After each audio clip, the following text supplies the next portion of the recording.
Mon serviteur réussira, dit le Seigneur. Il montera, il s'élèvera, il sera exalté.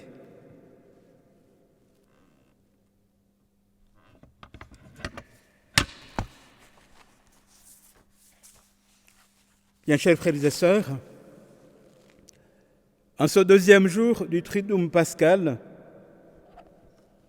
jour du Vendredi Saint,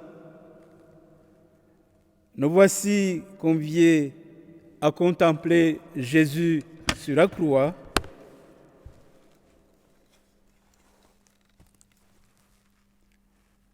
Nous voici conviés à célébrer la passion de notre Seigneur Jésus-Christ, le serviteur des serviteurs, l'agneau de Dieu qui enlève le péché du monde. Je vous invite, pour ceux qui sont près d'ici, à contempler cette fresque à l'autel où Jésus s'offre en sacrifice pour le salut du monde.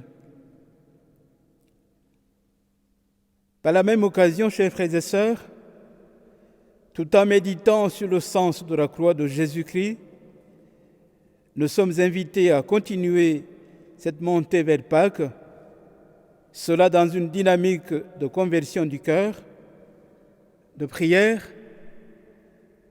de privation, de jeûne et de partage.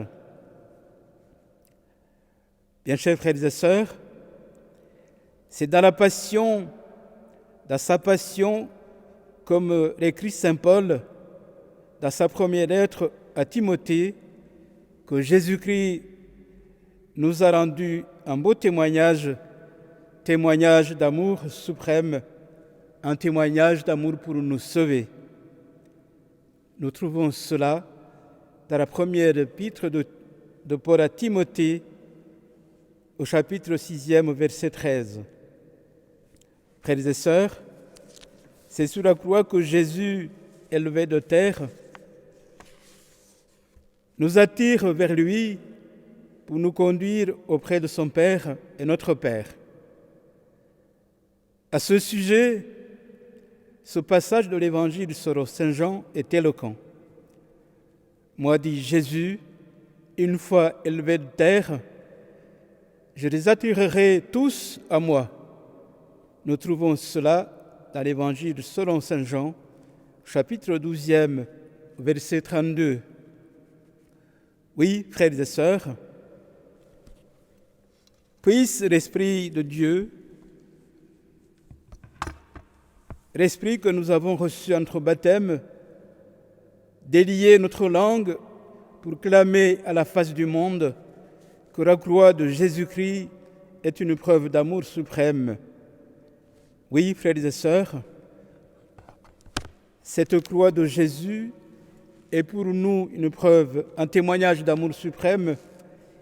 C'est en même temps un passeport pour nous pour accéder à la vie éternelle. La vie que Jésus nous a acquise, nous a offerte au matin de Pâques. Frères et sœurs, en célébrant la passion de notre Seigneur Jésus-Christ, nous contemplons le Christ sur la croix, souffrant à la manière de ce serviteur dont parle la première lecture, serviteur que nous découvrons dans ce passage du livre d'Isaïe et des textes liturgiques, un serviteur bafoué, méprisé, mais qui ne lâche rien et qui va jusqu'au bout en donnant sa vie pour nous témoigner son amour sans mesure, un amour qui nous sauve.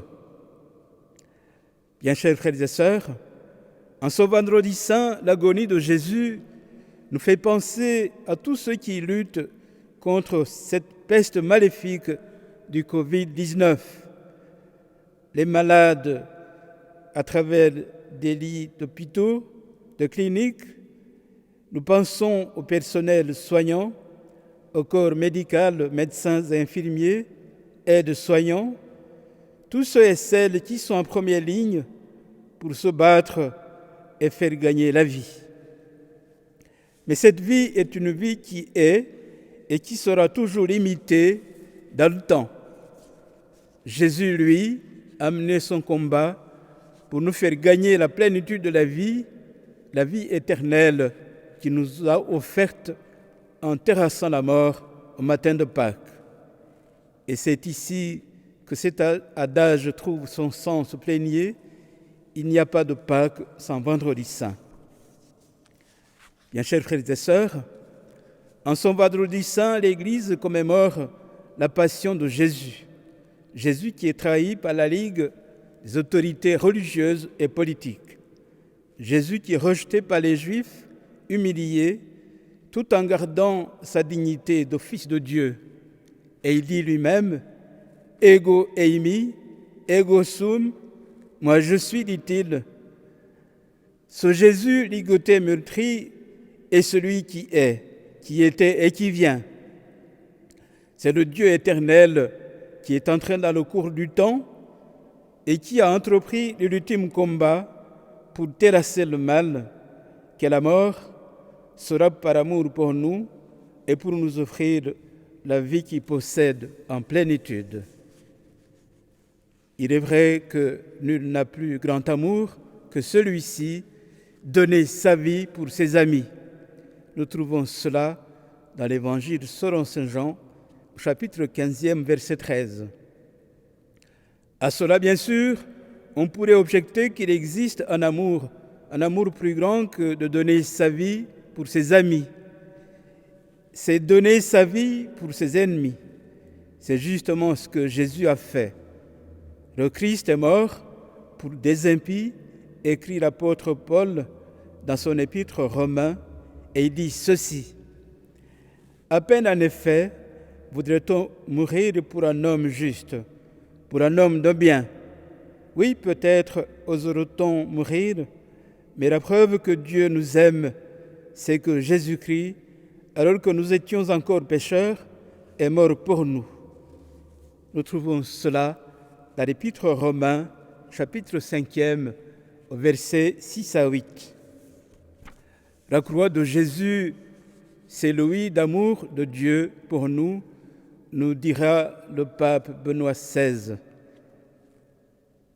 Frères et sœurs, si Jésus a bu la coupe amère de la Passion, au fond de cette coupe, il y avait la perle, le trésor. Cette perle, ce trésor, c'est la résurrection au matin de Pâques.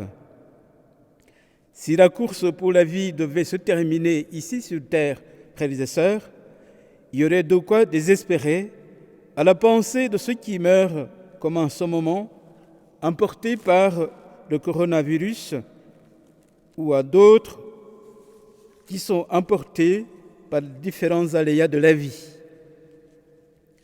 Mais l'Esprit de Dieu, qui a ressuscité Jésus, offre à tous, d'une façon que Dieu connaît, que lui seul connaît, la possibilité d'être associé au mystère pascal. Bien chers frères et sœurs, en son Vendredi saint, la liturgie de la parole nous ouvre une palette de textes liturgiques qui peuvent nourrir notre méditation.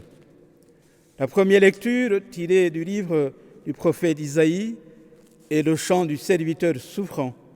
La deuxième lecture, c'est un passage de la lettre aux Hébreux qui nous rappelle l'offrande de Jésus-Christ dans les larmes et la souffrance. L'Évangile selon Saint Jean nous relate la passion de notre Seigneur Jésus-Christ qui donne sa vie par amour pour notre salut. Dans la première lecture, le prophète Isaïe nous dit que le serviteur souffrant a été broyé à cause de nos fautes.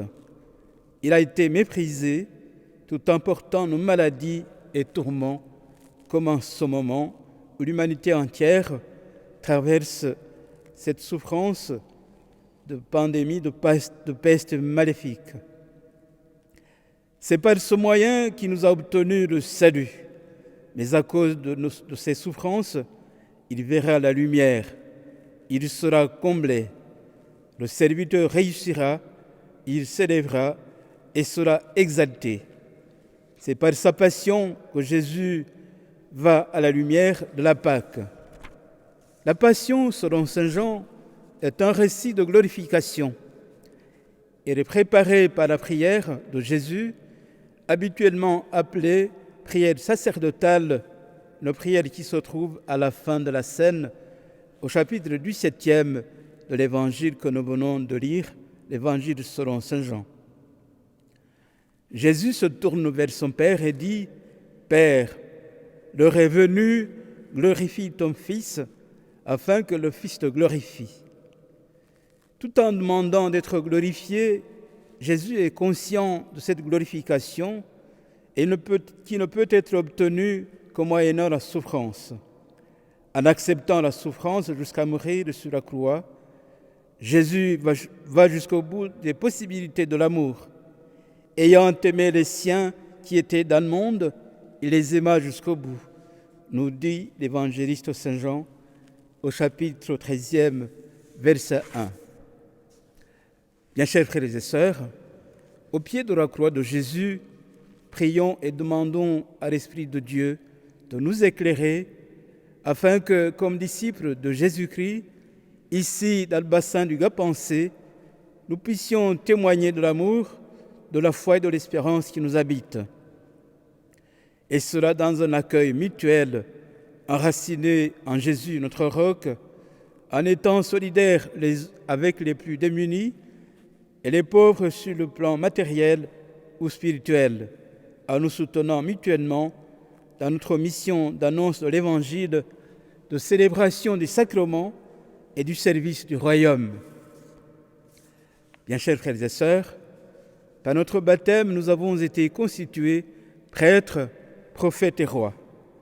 Prions pour être témoins crédibles de Jésus, grand prêtre, prophète et serviteur des serviteurs. Que dans nos combats quotidiens, nous puissions offrir nos vies pour que la vie gagne du terrain et triomphe, et qu'en regardant la croix de Jésus-Christ, nous puissions chanter avec une conviction renouvelée et une gratitude émue ces paroles de la liturgie « Ecce lignum crucis, inico salus mundi pependit » Voici le bois de la croix auquel a été suspendu le salut du monde. Venite adoremus, venez, adorons-le. Eh bien, frères et sœurs, pour conclure notre méditation, prions avec ces Léon le Grand.